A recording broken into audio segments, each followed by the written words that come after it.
let's take a look at the history of human resource management in public service. A useful framework for considering the history of government reform efforts considers the tides of reform. The tide of reform identifies 4 reform philosophies, each of which has its own goals, implementation efforts, and outcomes. They include scientific management, the war on waste, watchful eye, and liberation management.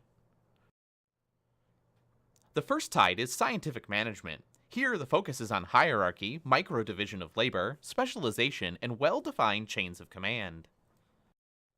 The philosophy, usually associated with Frederick Taylor, is particularly manifest in the bureaucratic organizational form, with its emphasis on structure, rules, and the search for the one best way.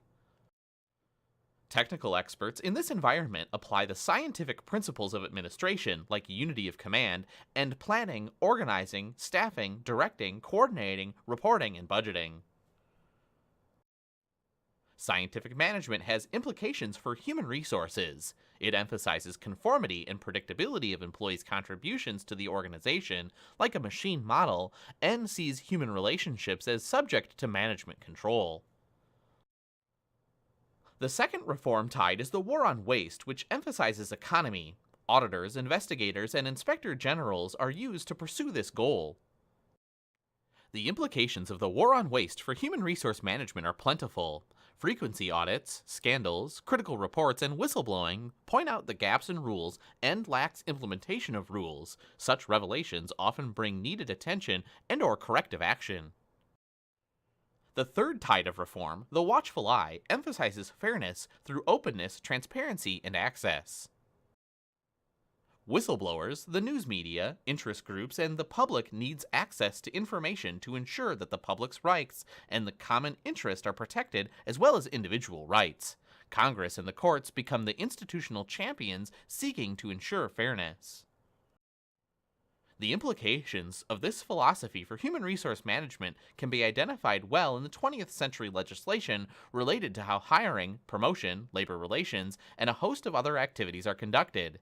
Concern about the fairness of hiring process leads to requirements for public announcements of jobs, as well as the job-related competence of new recruits.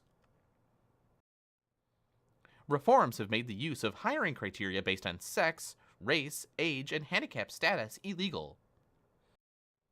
Due process requirements minimize arbitrary decisions to terminate employees.